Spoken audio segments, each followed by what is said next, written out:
Hello everyone, कैसे हो आप सभी। मैं आपसे कुशवाहा और आप देख रहे हो मैक्स स्टडी यूट्यूब चैनल। कैसे हो आप सभी। आशा करते हैं आप सभी अच्छे होंगे और अपनी तैयारी अच्छे से कर रहे होंगे। आज के इस वीडियो में हम देखने वाले हैं यूपी होमगार्ड के लिए सबसे महत्वपूर्ण प्रश्नों को। तो साथियों, आज के इस वीडियो को पूरा ध्यान से देखिएगा। आपका ये जो है बहुत ही इंपॉर्टेंट क्वेश्चन आपके एग्जाम के लिए होने वाले हैं, तो इस वीडियो को पूरा अंत तक देखिएगा। चलिए स्टार्ट करते हैं। देखिए, हमारा सबसे पहला प्रश्न हो जाएगा कि भगवान बुद्ध को ज्ञान की प्राप्ति कहाँ हुई थी।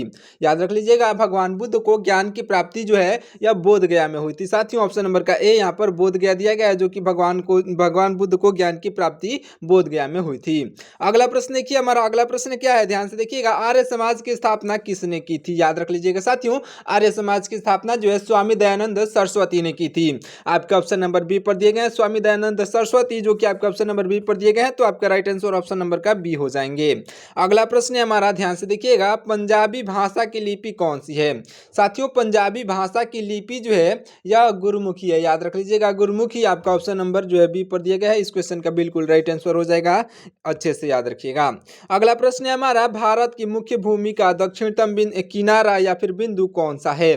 साथियों, याद रखिएगा। देखिए, भारत की मुख्य भूमि का दक्षिणतम किनारा जो है यह हो जाएगा आपका कन्याकुमारी। ऑप्शन नंबर बी पर दिया गया है कन्याकुमारी। ऑप्शन नंबर का बी यहाँ पर राइट आंसर हो जाएगा, अच्छे से याद रखिएगा। अगला प्रश्न देखिए, हमारा अगला प्रश्न है कि भारत में सबसे पहले सूर्य किस राज्य में निकलता है।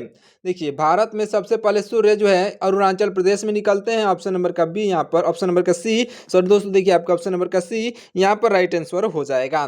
सारे ही प्रश्न आपके जो है बहुत इंपॉर्टेंट प्रश्न है, तो इसलिए इस वीडियो को पूरा ध्यान से ही देखिएगा और याद करते हुए सभी प्रश्नों को चलिएगा। अगर आपको किसी भी प्रश्न का राइट आंसर पहले से मालूम हो तो उसे आप कमेंट करके बता दीजिएगा। अगला प्रश्न देखिए, अगला प्रश्न है हमारा, इंसुलिन का प्रयोग किस बीमारी के उपचार में होता है। साथियों, इंसुलिन का प्रयोग जो होता है यह होता है मधुमेह यानी कि डायबिटीज बीमारी के उपचार के लिए। ऑप्शन नंबर का बी यहाँ पर बिल्कुल राइट आंसर हो जाएगा, इंसुलिन का प्रयोग। अगला प्रश्न देखिएगा, अगला प्रश्न है कि बिहू किस राज्य का प्रसिद्ध त्योहार है। साथियों, याद रख लीजिएगा, बिहू जो है यह असम राज्य का प्रसिद्ध त्योहार है। ऑप्शन नंबर बी पर दिया गया है असम, आपका राइट आंसर होगा। अगला प्रश्न है हमारा, कौन सा विटामिन आंवले में प्रचुर मात्रा में मिलता है। साथियों, आंवले में जो है विटामिन या जो विटामिन सी, आंवले में विटामिन सी प्रचुर मात्रा में मिलता है। ऑप्शन नंबर का सी यहाँ पर बिल्कुल राइट आंसर हो जाएगा, अच्छे से याद रखिएगा।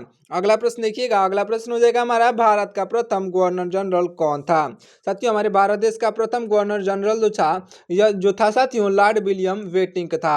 आपका राइट आंसर हो जाएगा लॉर्ड विलियम वेटिंग का, आपका ऑप्शन नंबर ए पर दिया गया है, जो कि आपका बिल्कुल राइट आंसर होगा।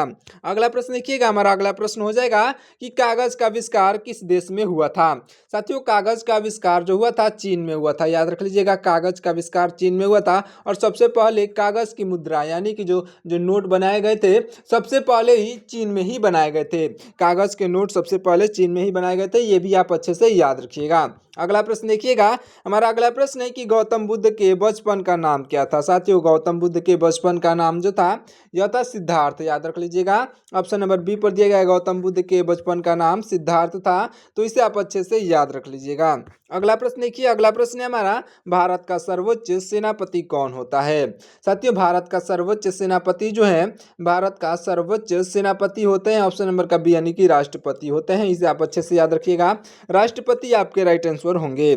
अगला प्रश्न है हमारा, रतौंधी जो है किस विटामिन की कमी से होता है। रतौंधी रोग जो होता है साथियों, यह रतौंधी रोग होता है विटामिन ए की कमी से। आप अच्छे से याद रख लीजिएगा, विटामिन ए की कमी से रतौंधी रोग होता है, अच्छे से याद रखेंगे। देखिए अगले प्रश्न को, हमारा अगला प्रश्न है कि पोंगल जो है किस राज्य का त्योहार है। याद रख लीजिएगा साथियों, पोंगल जो है यह पोंगल तमिलनाडु राज्य का त्योहार है। ऑप्शन नंबर सी पर दिया गया है तमिलनाडु, आपका बिल्कुल राइट आंसर होगा।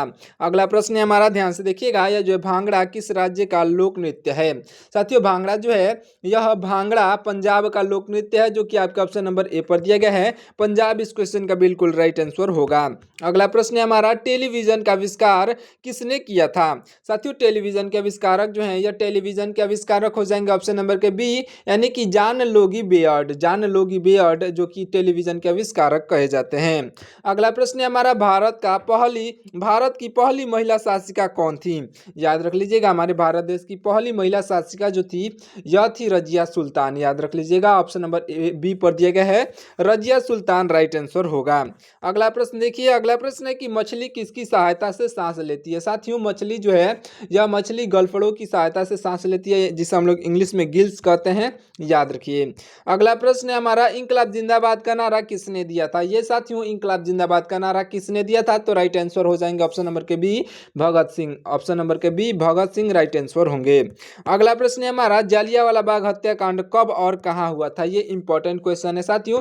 जालियांवाला बाग हत्याकांड कब और कहां हुआ था, इसको मैंने आपको कई बार बताया है। अगर आपको मालूम हो तो उसे आप कमेंट करके बता दीजिएगा। देखिए जालियांवाला बाग हत्याकांड कब हुआ था, आप कमेंट करके बताएंगे, क्योंकि मैंने इस प्रश्न को जो आपको कई बार बताया है, तो कमेंट करके जरूर से बताइएगा। देखिए अगले प्रश्न को, हमारा अगला प्रश्न हो जाएगा कि 1939 में कांग्रेस छोड़ने के बाद सुभाष चंद्र बोस ने किस दल की स्थापना की थी? तो आपके राइट आंसर मतलब कि साथियों यह जो आपका राइट आंसर हो जाएगा, यह जो है आपका ऑप्शन नंबर का ए, यानी कि फॉरवर्ड ब्लॉक की स्थापना की थी। ऑप्शन नंबर का ए यहाँ पर फॉरवर्ड ब्लॉक, ऑप्शन नंबर का ए आपका राइट आंसर हो जाएगा।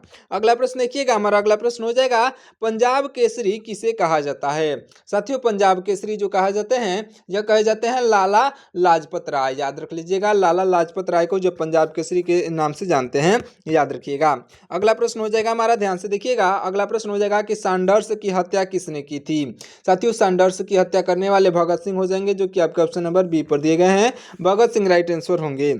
अगला प्रश्न है हमारा, 1857 के विद्रोह में किसने अपना जो है बलिदान सबसे पहले दिया था? तो याद रख लीजिएगा साथियों, जो 1857 का विद्रोह हुआ था, मतलब कि 1857 का विद्रोह में जो है सबसे पहले बलिदान जो है मंगल पांडे ने दिया था। ऑप्शन नंबर का सी, आपका ऑप्शन नंबर का सी यहाँ पर मंगल पांडे बिल्कुल राइट आंसर हो जाएंगे, अच्छे से याद रखिएगा। और उसी समय जो है रानी लक्ष्मीबाई का भी मतलब 1857 की क्रांति में ही रानी लक्ष्मीबाई का भी मृत्यु हुआ था, लेकिन सबसे पहले जो है मंगल पांडे ने अपना बलिदान दिया था। देखिए अगले प्रश्न को, हमारा अगला प्रश्न है कि भारत की पहली महिला राज्यपाल कौन थी? हमारे भारत देश की पहली महिला राज्यपाल की बात की जा रही है, तो यहाँ पर सरोजिनी नायडू आपके बिल्कुल राइट आंसर हो जाएंगे। याद रख लीजिएगा, ऑप्शन नंबर का ए सरोजिनी नायडू आपकी राइट आंसर होंगी। अगला प्रश्न है हमारा, माउंट एवरेस्ट पर 2 बार चढ़ने वाली पहली महिला कौन थी? माउंट एवरेस्ट पर लगातार 2 बार चढ़ने वाली पहली महिला संतोष यादव थी। इसे आप अच्छे से याद रख लीजिएगा, ऑप्शन नंबर बी पर दी गई हैं, संतोष यादव आपकी राइट आंसर हो जाएंगी। देखिए संतोष यादव के बारे में क्लास 8 में आपके यूपी बोर्ड हो गया, या फिर आपके यूपी से आप देख रहे हैं, तो इसलिए मैं आपको बता रहा हूँ, यूपी बोर्ड के क्लास 8 में जो है संतोष यादव के बारे में पूरी अच्छे तरीके से जो है बताया गया है, जो कि माउंट एवरेस्ट पर 2 बार चढ़ने वाली पहली महिला थी। तो इसे आप अच्छे से याद रखेंगे, संतोष यादव राइट आंसर हो जाएंगी। अगला प्रश्न है हमारा, ब्रह्म समाज की स्थापना किसके द्वारा की गई थी? साथियों ब्रह्म समाज की स्थापना जो है राजा राम मोहन राय के द्वारा की गई थी, राजा राम मोहन राय के द्वारा। ऑप्शन नंबर सी पर दिए गए हैं, राजा राम मोहन राय राइट आंसर हो जाएंगे। अगला प्रश्न है हमारा, स्वामी दयानंद सरस्वती का मूल नाम क्या था? साथियों राइट आंसर हो जाएंगे ऑप्शन नंबर का बी, यानी कि मूल शंकर था। साथियों ऑप्शन नंबर का बी मूल शंकर आपका राइट आंसर हो जाएगा। अगला प्रश्न देखिए, अगला प्रश्न है कि वेदों की ओर लौटो का नारा किसने दिया था? साथियों वेदों की ओर लौटो का नारा जो है स्वामी दयानंद सरस्वती ने दिया था। तो ऑप्शन नंबर का बी यहाँ पर स्वामी दयानंद सरस्वती आपका राइट आंसर हो जाएगा, अच्छे से याद रखिएगा। अगला प्रश्न है हमारा, रामकृष्ण मिशन की स्थापना जो है किसने की थी? साथियों रामकृष्ण मिशन की स्थापना स्वामी विवेकानंद ने की थी, आपके राइट आंसर ऑप्शन नंबर का सी हो जाएंगे, स्वामी विवेकानंद, इसे आप अच्छे से याद रखिएगा। अगला प्रश्न है हमारा, ध्यान से देखिएगा, अगला प्रश्न है कि वास्को डी गामा भारत कब आया था? साथियों वास्को डी गामा जो है, वास्को डी गामा भारत जो है साथियों 1498 में आया था। ऑप्शन नंबर का ए यहाँ पर 1498 बिल्कुल राइट आंसर हो जाएगा, इसे आप अच्छे से याद रखिएगा। अगला प्रश्न है हमारा, हवा महल कहाँ पर स्थित है? साथियों हवा महल जो स्थित है, यह हवा महल स्थित है साथियों जयपुर में, याद रख लीजिएगा, ऑप्शन नंबर का बी यहाँ पर जयपुर आपका बिल्कुल राइट आंसर होगा। अगला प्रश्न है कि सिख धर्म का जो संस्थापक किस सिख गुरु को को माना जाता है?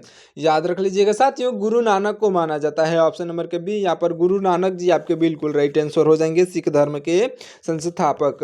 अगला प्रश्न हमारा, सिखों का जो प्रमुख त्योहार कौन सा है? तो साथियों याद रख लीजिएगा, इन चारों ऑप्शन में से सिखों का प्रमुख त्योहार जो है बैसाखी है, जो कि आपका ऑप्शन नंबर बी पर दिया गया है, बैसाखी इस क्वेश्चन का राइट आंसर हो जाएगा। अगला प्रश्न देखिएगा, हमारा अगला प्रश्न है कि लौह पुरुष जो है किस महापुरुष को कहा जाता है? याद रख लीजिएगा, लौह पुरुष किस महापुरुष को कहा जाता है? तो आपके राइट आंसर हो जाएंगे ऑप्शन नंबर के बी यानी कि सरदार वल्लभ भाई पटेल। ऑप्शन नंबर बी पर सरदार वल्लभ भाई पटेल दिए गए हैं, लौह पुरुष के नाम से जाने जाते हैं। याद रख लीजिएगा। देखिए अगले प्रश्न को, हमारा अगला प्रश्न हो जाएगा कि नेताजी जो है किस महापुरुष को कहा जाता है? साथियों ये इंपॉर्टेंट क्वेश्चन है और इजी भी क्वेश्चन है, ये सभी लोग को मालूम होगा। नेताजी जो है यह सुभाष चंद्र बोस को कहा जाता है। ऑप्शन नंबर का बी नेताजी सुभाष चंद्र बोस आपके राइट आंसर हो जाएंगे। अगला प्रश्न ध्यान से देखिएगा, अगला प्रश्न है हमारा, दिल्ली स्थित लाल बहादुर शास्त्री की जो है समाधि का क्या नाम है? आपका राइट आंसर हो जाएगा साथियों, विजय घाट नाम है। क्या नाम है? विजय घाट आपका ऑप्शन नंबर बी पर दिया गया है, विजय घाट राइट आंसर हो जाएगा। अगला प्रश्न देखिएगा, हमारा अगला प्रश्न है कि महाभारत के रचयिता कौन है? साथियों हमारे महाभारत के रचयिता जो है, महाभारत के रचयिता वेद व्यास जी हैं, जो कि आपका ऑप्शन नंबर बी पर दिए गए हैं, वेद व्यास जी आपके राइट आंसर हो जाएंगे। अगला प्रश्न है हमारा, अर्थशास्त्र नामक पुस्तक किसने लिखी थी? साथियों अर्थशास्त्र नामक पुस्तक जो है लिखने वाले यह हो जाएंगे ऑप्शन नंबर के ए यानी कि चाणक्य ने। ऑप्शन नंबर जो है ए पर दिया गया चाणक्य, जिसे हम लोग कौटिल्य के नाम से भी जानते हैं, तो इसे आप अच्छे से याद रख लीजिएगा। आपके ऑप्शन में या फिर कौटिल्य या फिर चाणक्य एक ही आएगा, तो इसे आप अच्छे से इनका नाम याद रख लीजिएगा। इन्हें जो कौटिल्य यानी कि चाणक्य भी कहते हैं। अगला प्रश्न देखिएगा, अगला प्रश्न है कि जय जवान जय किसान का नारा किसने दिया था? साथियों जय जवान जय किसान का नारा जो है लाल बहादुर शास्त्री ने दिया था, तो आपके ऑप्शन नंबर के बी लाल बहादुर शास्त्री आपके बिल्कुल राइट आंसर हो जाएंगे, अच्छे से याद रखिएगा। अगला प्रश्न है हमारा, संविधान सभा का स्थायी अध्यक्ष कौन था? तो याद रख लीजिएगा साथियों, संविधान सभा का स्थायी अध्यक्ष जो थे doctor Rajendra Prasad ji, option number B पर दिए गए हैं, जो कि संविधान सभा के अस्थायी अध्यक्ष थे, याद रखिएगा। अगला प्रश्न है हमारा, देखिए संविधान सभा की प्रारूप समिति के अध्यक्ष कौन थे? याद रख लीजिएगा साथियों, संविधान सभा के प्रारूप समिति के अध्यक्ष जो थे यह हो जाएंगे आपका ऑप्शन नंबर के सी यानी कि doctor Bhimrao Ambedkar ji. Option number C पर दिए गए हैं डॉक्टर भीमराव अंबेडकर आपके बिल्कुल राइट आंसर होंगे। अगला प्रश्न है हमारा, ध्यान से देखिएगा, अगला प्रश्न है कि रेड फ्रांस दिवस जो है किस तारीख को मनाया जाता है? आपका राइट आंसर हो जाएगा साथियों 8 मई को मनाया जाता है, जो कि आपका ऑप्शन नंबर बी पर दिए गए हैं, 8 मई आपका राइट आंसर होगा। जितने भी प्रश्न है सभी मोस्ट इंपॉर्टेंट प्रश्न है साथियों, तो अभी तक हमारे चैनल को सब्सक्राइब नहीं किया है तो इस चैनल को सब्सक्राइब करके और वीडियो को लाइक कर दीजिएगा।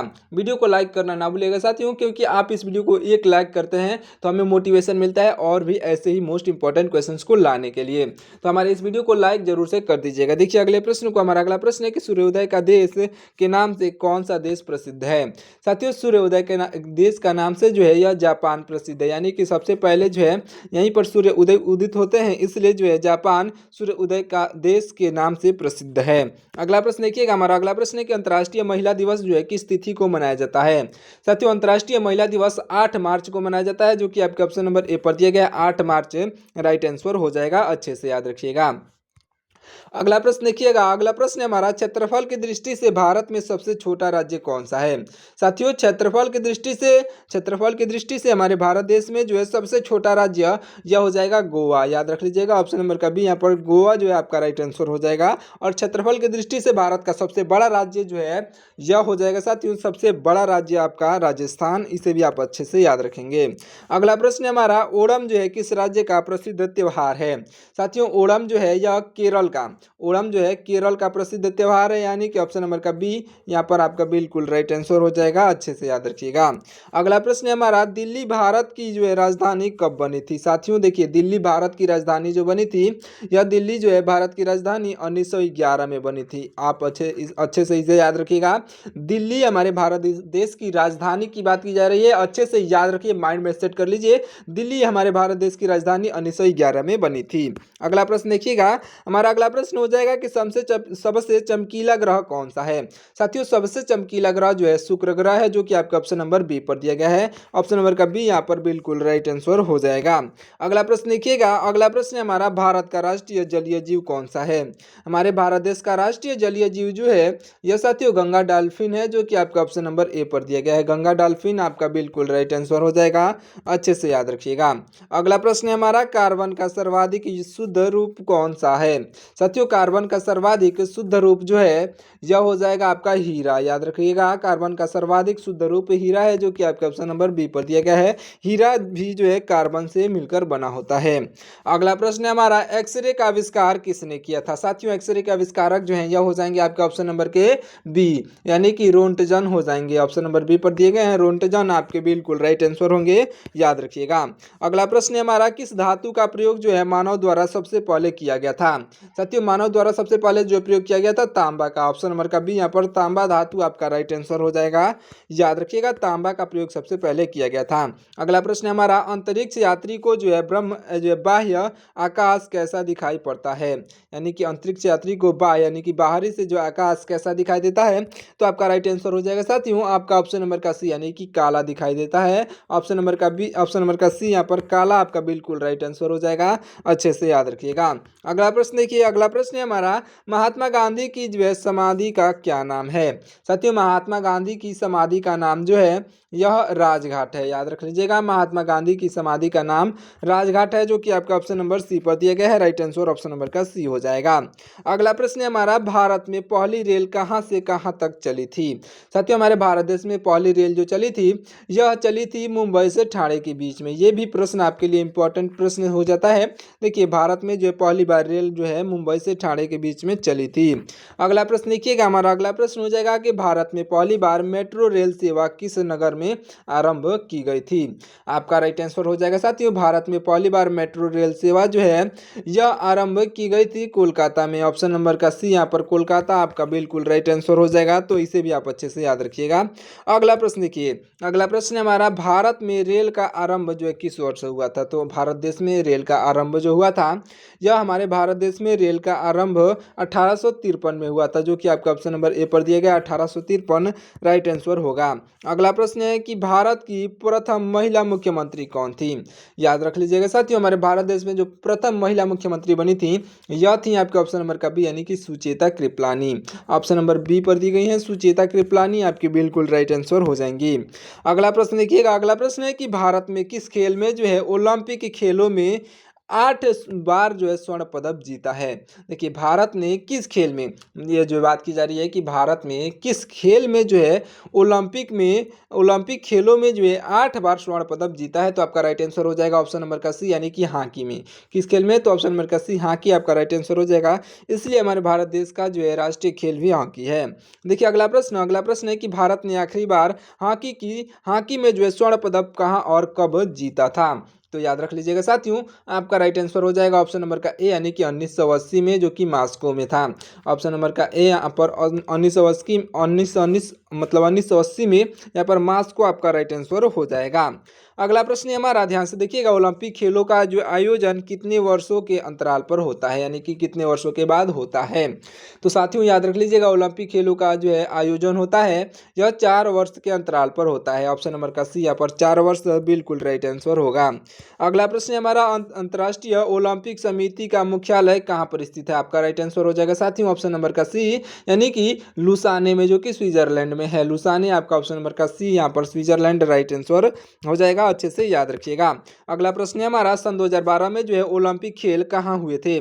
सन 2012 में ओलंपिक खेल जो हुआ था साथियों यह लंदन में हुआ था, जो कि आपका ऑप्शन नंबर बी पर दिया गया है, लंदन आपका राइट आंसर होगा। अगला प्रश्न है हमारा, ओलंपिक ध्वज में जो है कितने गोले हैं। साथियों ओलंपिक ध्वज में जो है कुल गोलों की संख्या कितनी है, तो 5 आपका राइट आंसर हो जाएगा। इसे आप अच्छे से याद रखिएगा, ओलंपिक खेलों में जो मतलब गोले में 5 जो है गोले हैं। अगला प्रश्न है हमारा, एक ओलंपिक में जो है सर्वाधिक स्वर्ण पदक जीतने वाला खिलाड़ी कौन है। साथियों एक ओलंपिक में जो सबसे अधिक स्वर्ण पदक जीतने वाला खिलाड़ी जो है यह माइकल फेल्प्स हो जाएंगे, जो कि आपका ऑप्शन नंबर ए पर दिए गए हैं। तो माइकल फेल्प्स आपके बिल्कुल राइट आंसर हो जाएंगे, अच्छे से याद रखिएगा। अगला प्रश्न है हमारा, सन 2020 में जो ओलंपिक खेल कहाँ हुए थे? साथियों सन 2020 में ओलंपिक खेल जो हुआ था, सन 2020 में ओलंपिक खेल जो हुआ था साथियों टोक्यो में हुआ था। याद रख लीजिएगा, 2021 में आयोजित हुआ था पर 2020 ओलंपिक के नाम से जाना जाता है। यह सन 2021 में जो है आयोजित हुआ था, इसे भी आप अच्छे से याद रखिएगा। अगला प्रश्न हो जाएगा हमारा, सन 2012 के ओलंपिक खेल में जो है कांस्य पदक जीतने वाली जो है साइना, देखिएगा दोस्तों, देखिएगा क्या है प्रश्न कि सन 2012 के ओलंपिक खेलों में जो है कांस्य पदक जीतने वाली साइना जो है साइना नेहवाल का संबंध किस खेल से है? आपका राइट आंसर साथियों हो जाएगा ऑप्शन नंबर का डी, यानी कि बैडमिंटन से है। साथियों ऑप्शन नंबर डी पर बैडमिंटन दिया गया है, तो आपका ऑप्शन नंबर का डी इस क्वेश्चन का बिल्कुल राइट आंसर हो जाएगा। इनका संबंध बैडमिंटन से है। अगला प्रश्न हमारा, ध्यान से देखिएगा, भारत ने ओलंपिक खेलों में जो है पहली बार किस वर्ष भाग लिया था? ये इंपॉर्टेंट क्वेश्चन हो जाता है साथियों आपके एग्जाम के लिए। देखिएगा, ये जो भारत ने पहली बार जो है सन 1900 में भाग लिया था। ऑप्शन नंबर का ए यहाँ पर सन 1900 आपका बिल्कुल राइट आंसर होगा। अगला प्रश्न है हमारा, देखिएगा, ओलंपिक खेलों में जो है पदक जीतने वाली पहली भारतीय महिला खिलाड़ी कौन है? आपका राइट आंसर हो जाएंगे साथियों ऑप्शन नंबर का सी, यानी कि कर्णम मल्लेश्वरी। कर्णम मल्लेश्वरी जो कि देखिए आपका राइट आंसर हो जाएंगे साथियों आपका कर्मण मल्लेश्वरी, जो कि आपके ऑप्शन नंबर जो है सी पर दी गई हैं। कर्णम मल्लेश्वरी आपकी राइट आंसर हो जाएंगी। याद रखिएगा। देखते हैं अगले प्रश्न को। हमारा अगला प्रश्न और ये लास्ट प्रश्न है साथियों। इस प्रश्न को यहीं पे मतलब कि इस प्रश्न का देखिएगा, इस प्रश्न का राइट आंसर आप कमेंट करके बताइएगा। देखिए, ये जो है प्रसिद्ध झंडा गीत झंडा ऊंचा रहे हमारा की रचना किसने की थी? साथियों इस प्रश्न का राइट आंसर आप कमेंट करके बताइएगा। मिलता है किसी और वीडियो में, तब तक के लिए आप हमारे वीडियो को लाइक करके चैनल को सब्सक्राइब कर लीजिएगा। चलिए मिलता है किसी और वीडियो में, तब तक के लिए आपका बहुत बहुत धन्यवाद। जय हिंद।